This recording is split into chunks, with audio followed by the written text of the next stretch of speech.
Hello dear students, अब हम लोग डिस्कस करेंगे इलेक्ट्रॉन थ्योरी। क्या है इलेक्ट्रॉन थ्योरी? अभी तक हमने देखा था if you rub a glass rod with silk cloth then glass rod is charged as well as silk cloth is also charged। कैसे पता चलेगा? उसमें अट्रैक्ट करने की उसमें शक्ति आ जाएगी, तभी तो हम कहते हैं बॉडी चार्ज हो गई, जो मैंने प्रीवियस वीडियो में आपको बताया है। तो यहाँ पे जब हम इसे रब करते हैं तो चार्ज हो गया। ओके, प्लास्टिक और ग्लास की rod, this one is plastic and this one is glass rod, इन दोनों को रब किया तो ये भी चार्ज हो गए। हम चेक कर सकते हैं इलेक्ट्रोस्कोप की हेल्प से, जो मैंने बताया है कि चार्ज है या नहीं है, या फिर सिंपली हम किसी पीस ऑफ पेपर के ऊपर लाएंगे, देखेंगे वो अट्रैक्ट हो रहा है तो चार्ज। बेटर इलेक्ट्रोस्कोप से चेक कर लें। नाउ अब साइंटिस्ट उससे आगे वाले स्टेप में आए। उन्होंने सोचा ठीक है, चार्ज हो रही, खींचने की शक्ति आ जा रही है, अट्रैक्ट करने की शक्ति आ जा रही है और रिपेल करने की शक्ति भी आ जा रही है, पुश और पुल की।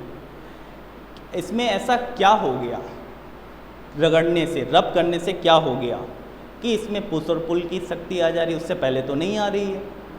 क्या ऐसा हुआ? तो अब साइंटिस्ट ने रीज़न ढूंढना शुरू किया कि बॉडी चार्ज हो रही है तो क्यों हो रही है। तो उन्होंने एक पर्टिकुलर एलिमेंट लिया, उसके देखा कोई चार्ज है इस पे, देखा न्यूट्रल है, उसके और पीस किए, छोटा पीस किया, अब देखा कोई चार्ज डेवलप है, नहीं है, और छोटे पीस किए, कहाँ तक आ गए? मॉलिक्यूल तक आ गए। मॉलिक्यूल तक आने के बाद उस मॉलिक्यूल को देखा, क्या चार्ज है? वो भी देखा न्यूट्रल है, मॉलिक्यूल इज ऑल्सो न्यूट्रल। अब वो परेशान होने लगे। मॉलिक्यूल के बाद उन्होंने सोचा इसको और छोटा करें, तो मॉलिक्यूल से छोटा क्या होता है? एटम। एटम तक आ गए। एटम भी फिर देखा उन्होंने, क्या है? न्यूट्रल। अब एटम भी न्यूट्रल, तो फिर ये चार्ज डेवलप कैसे हुआ? साथ साथ ये भी हो रहा था और साथ साथ आपके और भी साइंटिस्ट एक्सपेरिमेंट में लगे हुए थे, दूसरे एलिमेंट्स लेके रब करके वाटेवर देख रहे थे। तो इसमें ही आपको एक बहुत ही इम्पोर्टेंट एक्सपेरिमेंट आपने पढ़ा होगा, cathode ray experiment, cathode tube experiment, vacuum tube experiment. तो उस वैक्यूम ट्यूब एक्सपेरिमेंट से जो जे थॉमसन का एक्सपेरिमेंट था, जो आपने पढ़ा होगा, इलेक्ट्रॉन की डिस्कवरी, उसमें उन्होंने देखा एक पार्टिकल है जो एटम से भी छोटा है, और उस पार्टिकल के वो है न्यूट्रल नहीं है, वो पार्टिकल क्या है? चार्ज पार्टिकल है, जो एटम में है, चार्ज पार्टिकल। और वो चार्ज पार्टिकल कैसा है? नेगेटिव। और उसी का नाम उन्होंने क्या दिया? जे थॉमसन ने नाम दिया, दैट इज इलेक्ट्रॉन, कि वो चार्ज पार्टिकल है, इलेक्ट्रॉन और नेगेटिव चार्ज है। इस तरह आपका तब तक न्यूक्लियर जो स्ट्रक्चर, उस पर भी स्टडी चलना शुरू हो चुका था, चल रही थी। तो हमने एटम का जो शेप है वो और न्यूक्लियस की डिस्कवरी कर रखी थी, वो भी साथ साथ चल रही थी पैरेलली। तो उसमें हम लोग ने देखा कि न्यूक्लियस क्या होता है आपके पास? Positive charge due to presence of proton. और इलेक्ट्रॉन की भी डिस्कवरी हो गई थी, रदरफोर्ड आपके थे, उसने न्यूक्लियस का डिस्कवरी आपके पास करी। इसी तरह से इलेक्ट्रॉन की भी डिस्कवरी हो चुकी थी। तो इलेक्ट्रॉन कहाँ है? सराउंड इसके जो सेल होते हैं उस पर ये रिवॉल्व करता रहता है इलेक्ट्रॉन। अब एटम न्यूट्रल था, तो एटम न्यूट्रल था, तो इस बेसिस पे ये कहा गया, न्यूट्रल होने के लिए आपको बताया है मैंने, चार्ज क्या है? एल्जेब्रिक सम को फॉलो करता है। Neutral means zero charge. Okay, तो न्यूट्रल होने के लिए number of electron must be equal to number of proton. अगर इसके पास -15 इलेक्ट्रॉन हैं तो इसके पास 15 प्रोटॉन होने चाहिए, तो -15 इलेक्ट्रॉन और 15 प्रोटॉन कैंसल, तो कितना चार्ज होगा? 0 चार्ज, नो चार्ज, न्यूट्रल। तो इस बेसिस पे कहा नंबर ऑफ, अगर if atom is neutral it means number of electron is equal to number of proton. Okay, तो ये हमें पता चला। अब इस जब रगड़ना शुरू किया दो बॉडी को, तो इसी कॉन्सेप्ट को लेके सोचा गया कि जब हम रगड़ते हैं तो ये जो इलेक्ट्रॉन है, इसमें एक खासियत और देखी गई थी, ये इलेक्ट्रॉन जिसके पास पहुंच जाता था, जिसको छोड़ के पहुंचा, उसमें भी खींचने की शक्ति आ जाती थी और रिपेल करने की, दोनों में से कोई एक, और जिसके पास जा रहा है उसमें भी आ जाती थी। तो ऐसी बॉडी को क्या कहेंगे? चार्ज हो जाना। तो मीन्स जहाँ पहुँचता था वहाँ चार्ज करते, और ये जहाँ पहुँचता था वहाँ निगेटिव चार्ज कर देता था, और जिसको छोड़ के आता था वहाँ पॉजिटिव हो जाता था। तो जहाँ पहुँचा वो बॉडी चार्ज हो गई। निगेटिव और पॉजिटिव हमने बताया, कन्वेंशन हमने स्टैंडर्ड तैयार कर रखी है। तो ये इसकी प्रॉपर्टी हमने देख ली। तो इस बेसिस पे हमने सोचा कि जब हम रगड़ रहे हैं तो एक बॉडी में से इलेक्ट्रॉन खिंच जा रहे हैं, निकल जा रहे हैं, और दूसरे बॉडी में चले जा रहे हैं। एक बॉडी से वाइल रबिंग, ये दो बॉडी आप रब कर रहे हो, इस तरह रगड़ रहे हो, तो इस बॉडी में से बॉडी ए और बॉडी बी, इससे लाइटली इलेक्ट्रॉन अटैच हैं, लाइटली अटैच हैं, तो आसानी से रगड़ से इसमें से निकल जाएंगे, और ये पहुंच गए इसमें। इलेक्ट्रॉन रगड़ से इसमें आ गए, एनर्जी मिली, इलेक्ट्रॉन निकल गए। जैसे आपके दो फ्रेंड हैं, खींच रहे हैं, खींचतानी कर रहे हैं एक किसी चीज़ को, तो जिसके पास अधिक ताकत होगी वो उससे क्या कर लेगा? छीन लेगा। तो इसने बी के पास चले गया। अब बी के पास चला गया तो यहाँ पे ये डेवलप हो गया इसमें चार्ज, तो इसमें भी क्या हो गया? Develop charge. तो इस बेसिस पे हमने कहा जब हम ग्लास रॉड और प्लास्टिक रॉड को हम रगड़ते हैं तो इसमें से कुछ इलेक्ट्रॉन इसमें चले जाते हैं, और इलेक्ट्रॉन चले गए तो यहाँ पे हमारा पॉजिटिव चार्ज और इसमें नेगेटिव चार्ज। अब इस पॉजिटिव इसमें और नेगेटिव इसमें क्या डेवलप हुआ? तो इसके लिए मैं आपको थोड़ा सा एटॉमिक NaCl का एग्जांपल दूंगा। NaCl, इसमें आप देखें in the case of NaCl कैसे बनता है आपका? सोडियम क्लोराइड NaCl, हम इसको ऐसा लिखते हैं ना, plus and minus. Na having electronic configuration 2, 8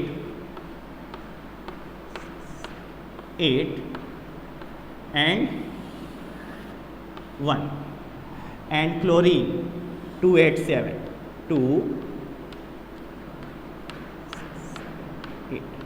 8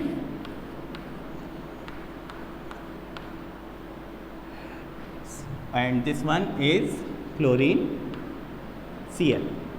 आपको पता है ऑक्टेट रूल। नाउ NaCl, ये आपने पॉजिटिव लिखा, ये नेगेटिव लिखा, क्यों लिखा उसे समझते हैं। Na, इसमें कितने आपके पास इलेक्ट्रॉन है? 11, तो कितने प्रोटॉन होंगे? 11। इसमें क्लोरीन में कितने इलेक्ट्रॉन है? 17, तो प्रोटॉन भी कितने होंगे आपके? 17। अब यहाँ पे जब NaCl बॉन्ड बनता है, इलेक्ट्रोवैलेंट बॉन्ड, तो ये क्या अपना एक इलेक्ट्रॉन यहाँ पे ट्रांसफ़र कर दिया। जब ये ट्रांसफ़र कर दिया तो यहाँ पे इलेक्ट्रॉन कितने थे? पहले 11, नाउ अब कितने रह गए इलेक्ट्रॉन? कितने हो गए? 10। प्रोटॉन निकल के गया क्या? नहीं, प्रोटॉन कितने हैं? 11। तो अब इसको हम ऐसा लिख सकते हैं 10 + 1, तो 10 इलेक्ट्रॉन और 10 प्रोटॉन एक दूसरे के चार्ज को कैंसिल कर देंगे, तो इस पर नेट चार्ज जो डेवलप हो गया वो यूनिटी आ गया। यूनिटी कौन सा चार्ज? Positive charge. ओके, अब इस पे देखो आप, इन दिस केस यहाँ पे एक इलेक्ट्रॉन आ गया। पहले इलेक्ट्रॉन्स कितने थे? इलेक्ट्रॉन्स, नंबर ऑफ इलेक्ट्रॉन्स 17 + 1 एक और आ गया, अब कितने हो गए? 18। प्रोटॉन कितने हैं इसमें? 17। प्रोटॉन तो नहीं आया। Now electron and proton gets cancel, और यहाँ पे जो इलेक्ट्रॉन आया और इलेक्ट्रॉन एक एक्स्ट्रा आ गया, और इलेक्ट्रॉन कैसा चार्ज होता है? Negative charge. तो इस पे क्या हो गया? एक निगेटिव चार्ज एक्स्ट्रा बढ़ गया। तो ये प्लस और माइनस और ये माइनस, इसको ऐसे लिख दें, क्लियर हो जाएगा। तो ये +17 -17 गैस कैंसल और -1, तो इस पर net charge negative unity develop हो जाएगा। तो यही कॉन्सेप्ट दिया गया कि यहाँ इलेक्ट्रॉन का जो ट्रांसफ़र होता है एक बॉडी से दूसरे बॉडी में, वही चार्ज के लिए रिस्पॉन्सिबल होता है। The body which lose the electron becomes positive charge, the body which gains the electron becomes negative charge. ये है आपकी इलेक्ट्रॉन थ्योरी। ओके, तो हम लोग इसको यहाँ पर इसी को वर्ड में यहाँ पे लिख लेंगे। ओके, और एक क्वेश्चन भी मैं आपको पूछूंगा। क्वेश्चन में ऐसा है, ऑब्जेक्टिव क्वेश्चन आपका मैं पूछ रहा हूँ अभी जो बताया उसके बेसिस पे, ये एग्ज़ाम में आया हुआ क्वेश्चन है, ऑब्जेक्टिव क्वेश्चन, और इसमें 90% बच्चे कंफ्यूज होते हैं। और आप भी देखना, बहुत ही इंटरेस्टिंग क्वेश्चन है, देखने में बहुत आसान लगेगा। Is question is neutral atom, okay, is neutral atom जो आपका चार्ज नहीं है, consist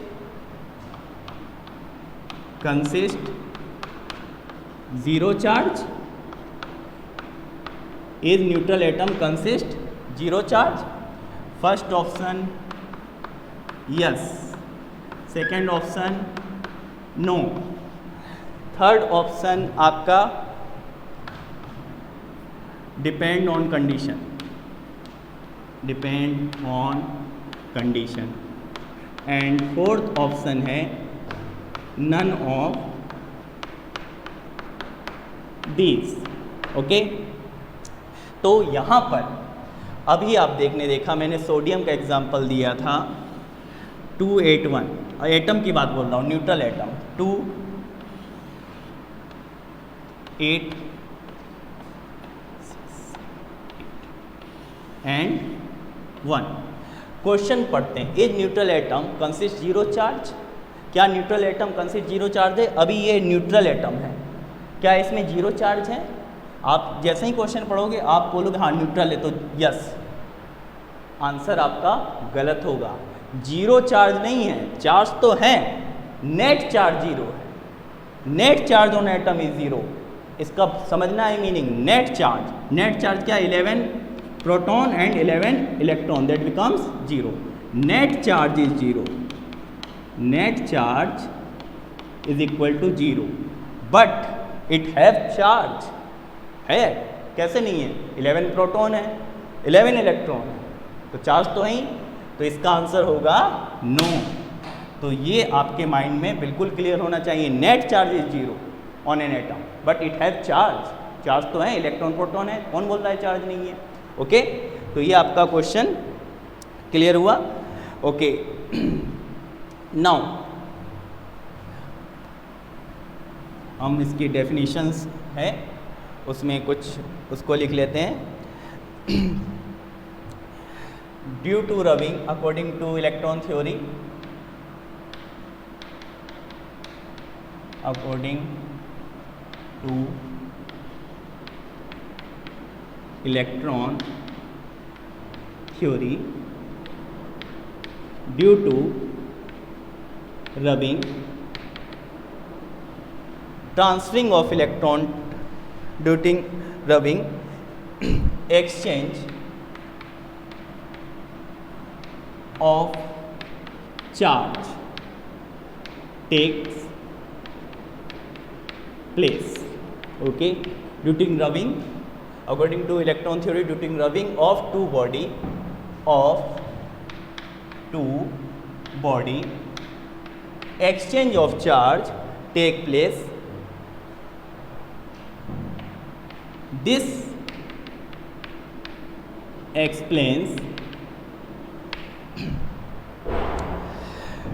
developing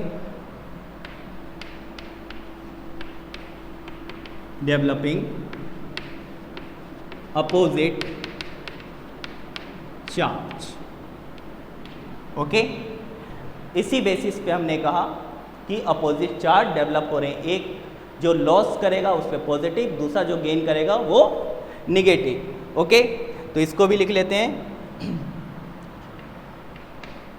a body which gains electron become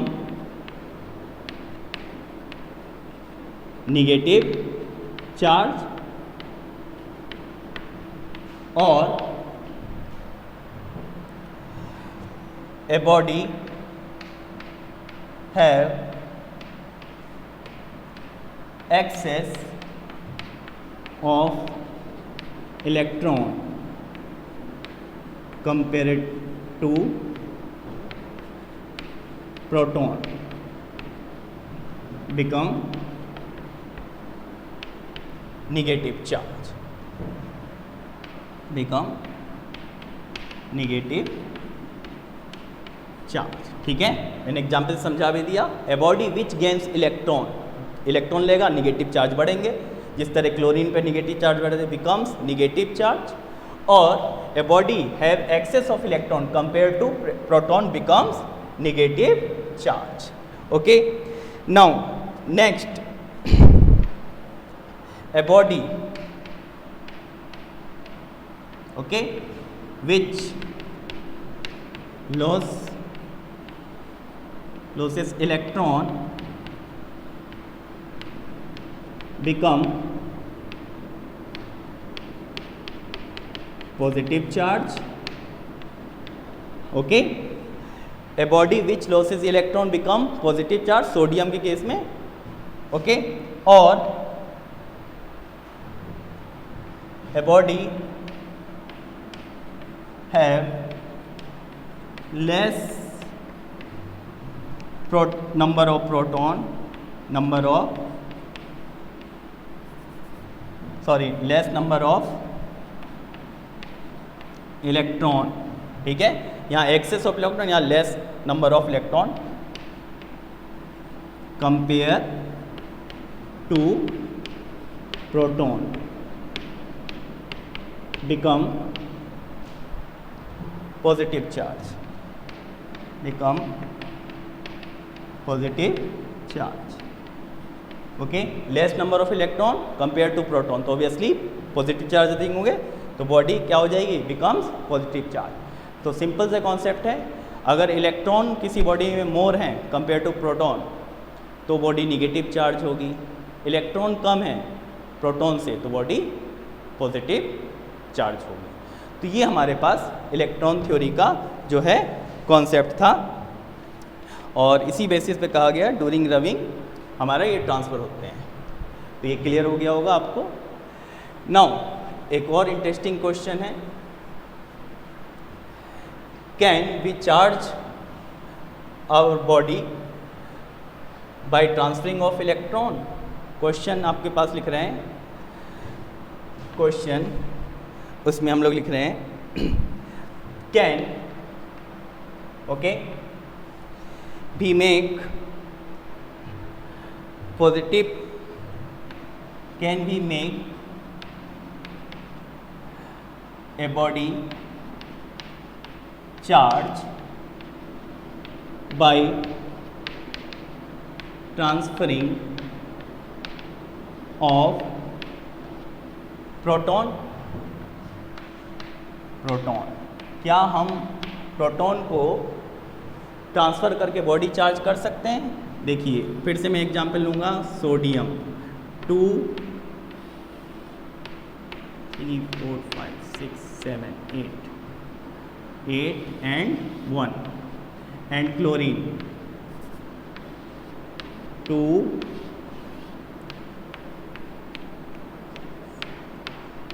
8 and 4 5 6 7, इसमें कितने हैं 17 प्रोटॉन, इसमें कितने हैं 11 और 11 इलेक्ट्रॉन, इसमें भी आपके इलेक्ट्रॉन हैं। अब इसमें 11 प्रोटॉन हैं, तो अगर इसमें से हम प्रोटॉन को निकाल दें, एक प्रोटॉन निकालें, तो एक प्रोटॉन निकाले तो यहाँ पे कितने हो गए पहले कितने थे 11 प्रोटॉन, एक निकाले तो कितना हो गया 10। इलेक्ट्रॉन कितने हैं 11, तो अभी भी कितने 11 इलेक्ट्रॉन। तो ये प्रोटॉन निकल के इसमें चला गया, तो यहाँ पे 17 प्रोटॉन थे, 17 प्लस 1 कितने हो गए 18 प्रोटॉन। इलेक्ट्रॉन कितने हैं 17 इलेक्ट्रॉन। तो ये कैसा हो गया क्लोरीन, पॉजिटिव चार्ज हो जाना चाहिए, और ये कैसा हो जाना चाहिए सोडियम नेगेटिव चार्ज, क्योंकि यहाँ पे इलेक्ट्रॉन बढ़ गए प्रोटॉन कम हो गए, यहाँ पे प्रोटॉन बढ़ गए इलेक्ट्रॉन कम हो गए। तो क्या हम प्रोटॉन को भी ट्रांसफ़र कर सकते हैं, यस और नो? नहीं, प्रोटॉन को हम ट्रांसफ़र नहीं कर सकते। क्यों? प्रोटॉन 1837 टाइम्स हेवियर होता है इलेक्ट्रॉन के कंपेयर में, 1837 टाइम्स हेवियर। तो आप बताओ, जो हल्की बॉडी है उसे आसानी से एनर्जी देंगे तो मूव करने लगेगी, एक छोटे से चौक को मैंने पुश किया मूव करने लगेगी, या फिर एक पहाड़ को आप बोलोगे चौक, तो आसानी से कौन ट्रांसफ़र हुआ, इलेक्ट्रॉन। तो mass of the electron proton is much heavier compare to the electron, so it is very typical. कर सकते बहुत ह्यूज एनर्जी चाहिए, वो भी आपका एटम डिस्ट्रॉय हो जाएगा, आपका एटम खत्म हो जाएगा, न्यूक्लियर रिएक्शन जिसको कहेंगे, तो वहाँ पे ट्रांसफ़र नहीं, वहाँ पे तो कुछ और ही बन जाएगा अलग। ओके, तो इसलिए प्रोटॉन का ट्रांसफ़र जनरल पॉसिबल नहीं होता। सो क्यों? Mass of the proton is much heavier compare to the mass of electron, so we can't transfer proton in general. Okay, तो हम प्रोटॉन का ट्रांसफ़र नहीं कर सकते। Very interesting question. तो इसको लिख सकते हैं हम लोग, no we can't transfer proton because its mass is 1837 times of electron, which is very heavy compared to electron, and not possible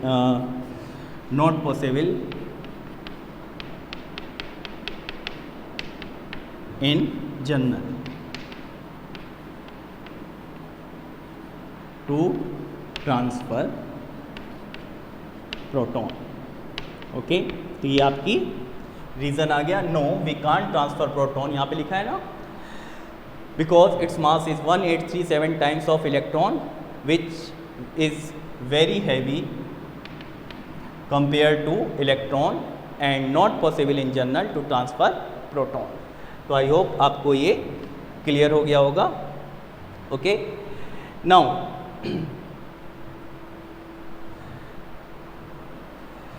एक और इसमें डेफिनेशन आपको बता दें।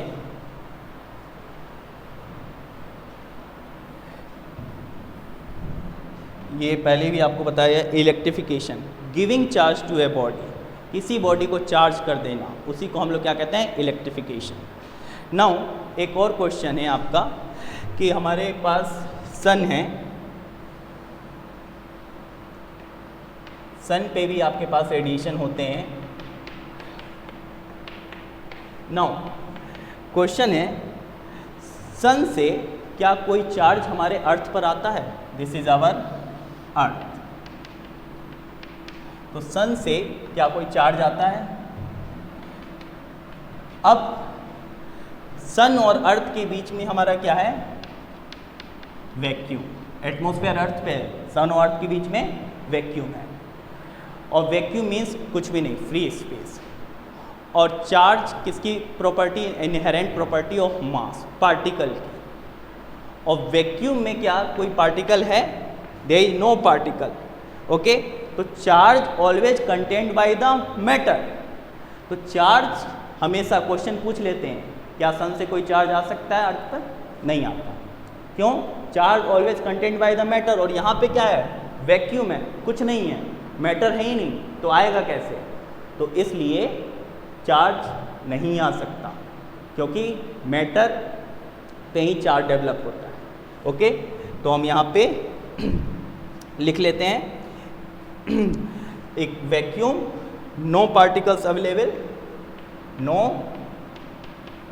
Particles available to carry charge. ये हमारे पास हो गया। और यहाँ पे स्टार में लिख लेंगे the charge is always carried by the matter. Matter से ही कैरी किया जा सकता है चार्ज और particle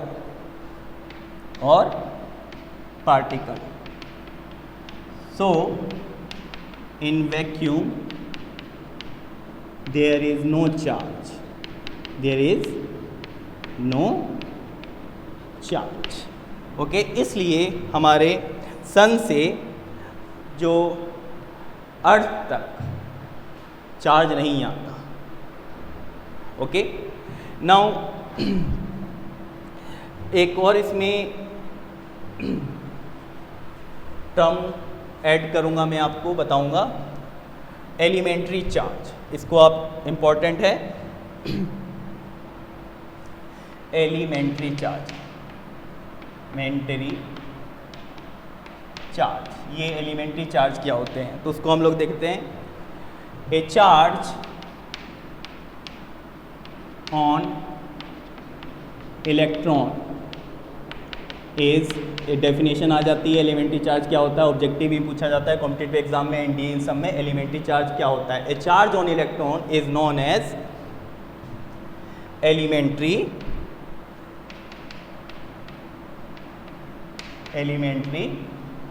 charge.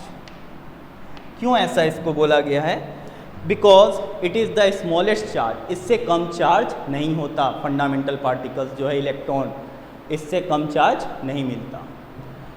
Okay,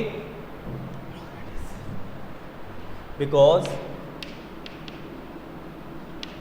it is the smallest fundamental particle, fundamental सब में मिलता है particles. Okay,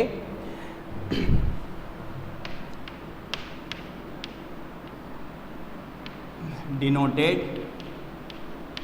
by E, okay, and having charge कितना होता है 1.6 into 10⁻⁻19 coulomb, that is having charge 1.6 into 10⁻⁻19 coulomb.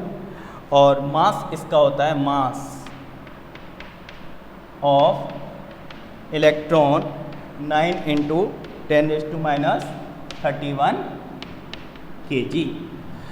तो इसलिए इसका जो क्या होता है सबसे छोटा फंडामेंटल पार्टिकल होता है और इस पे जो चार्ज है वो यहाँ पर है, दैट इज 1.6 10⁻⁻19 कूलम। नाउ इसी में एक टर्म अब और ऐड कर रहा हूँ मैं। एक जगह से इलेक्ट्रॉन गया दूसरे बॉडी में, तो जिसके पास गया इलेक्ट्रॉन क्या है पार्टिकल, उसका क्या होता है मास। मेरे पास 1 kg मास था, मैंने दूसरे को दिया, तो दूसरे के पास जो दिया उसका मास बढ़ जाएगा, मेरा क्या होगा कम हो जाएगा। इसलिए जो बॉडी लॉस करती है इलेक्ट्रॉन उसका मास कम हो जाता है, जो बॉडी गेन करती है इलेक्ट्रॉन उसका मास भी बढ़ जाता है। तो इसको भी हम लोग यहाँ पे लिखेंगे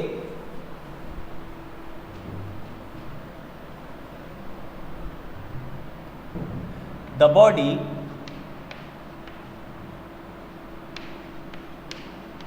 which gains electrons, it's जो बॉडी इलेक्ट्रॉन्स गेन करती है, okay, then mass of the body will increase and the body which lose electron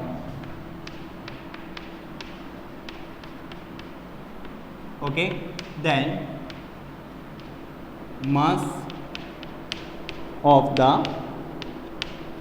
body will decrease. Okay, तो जो बॉडी मास गेन करेगी उसका इलेक्ट्रॉन गेन करेगी उसका मास बढ़ेगा, जो लॉस करेगी उसका मास कम होगा। तो ये था आपका इलेक्ट्रॉन थ्योरी का concept, complete concept. Thank you very much.